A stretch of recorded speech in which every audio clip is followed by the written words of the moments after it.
Roald Dahl. Revolting rhymes. Snow White and the Seven Dwarfs. When little Snow White's mother died, the king, her father, up and cried, "Oh, what a nuisance, what a life! Now I must find another wife." It's never easy for a king to find himself that sort of thing. He wrote to every magazine and said, "I'm looking for a queen." At least 10,000 girls replied and begged to be the royal bride. The king said with a shifty smile, "I'd like to give each one a trial."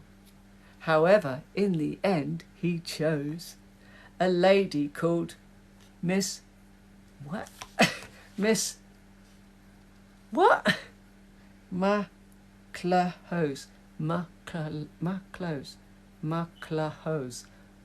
A lady called Miss Maclehose, who brought along a curious toy that seemed to give her endless joy. This was a mirror framed in brass, a magic talking looking glass. Ask it something day or night, it always got the answer right. For instance, if you were to say, "Oh mirror, what's for lunch today?" the thing would answer in a trice, "Today it's scrambled egg and rice." Now every day, week in, week out, the spoiled and stupid queen would shout, "Oh mirror, mirror on the wall, who is the fairest of them all?" The mirror answered every time, "Oh madam, you're the queen sublime. You are the only one to charm us. Queen, you are the cat's pyjamas." For 10 whole years the silly queen repeated this absurd routine. Then suddenly, one awful day, she heard the magic mirror say, "From now on, queen, you're number 2. Snow White is prettier than you." The queen went absolutely wild. She yelled, "I'm going to scrag that child."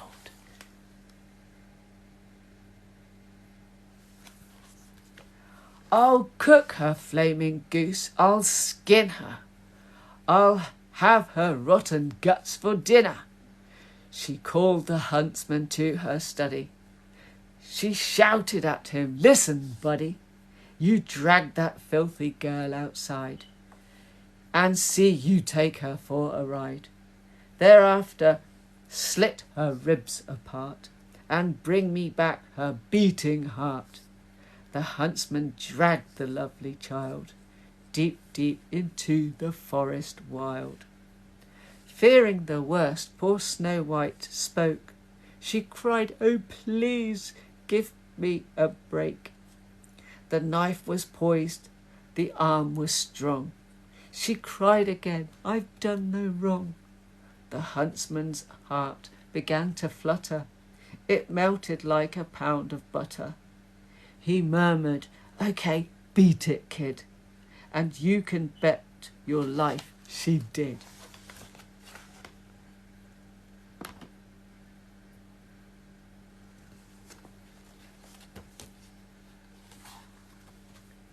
Later, the huntsman made a stop within the local butcher's shop, and there he bought, for safety's sake, a bullock's heart and one nice steak.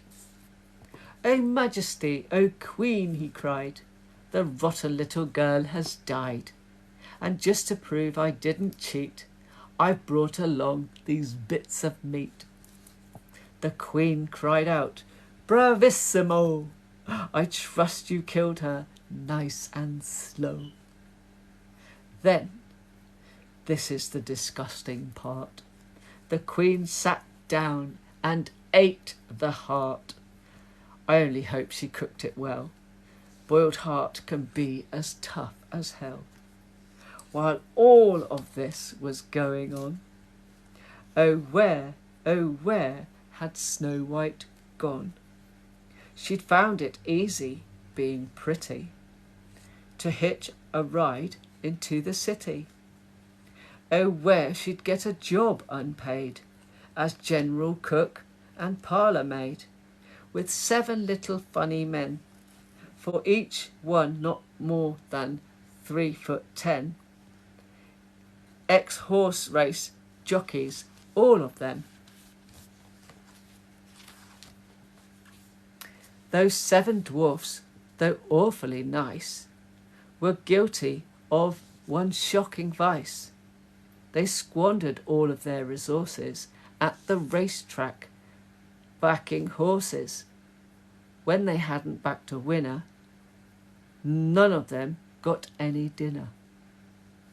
One evening, Snow White said, "Look here, I think I've got a great idea. Just leave it all to me, okay? And no more gambling till I say." That very night, at eventide, young Snow White hitched another ride.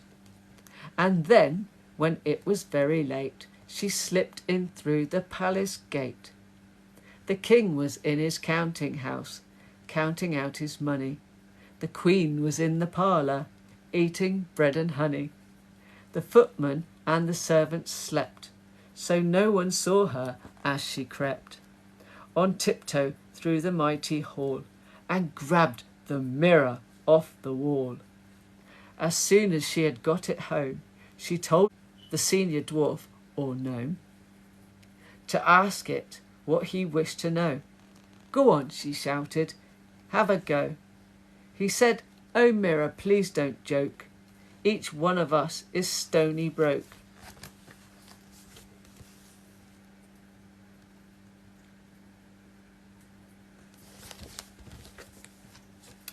Which horse will win tomorrow's race? The Ascot Gold Cup steeplechase.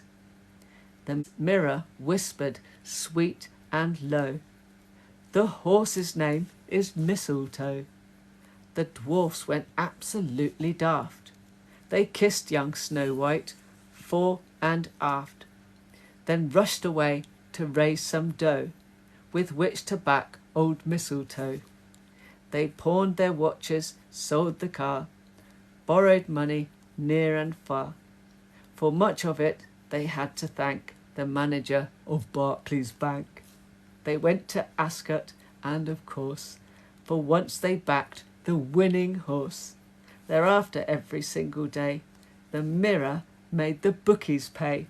Each dwarf and Snow White got a share, and each was soon a millionaire, which shows that gambling's not a sin, provided that you always win.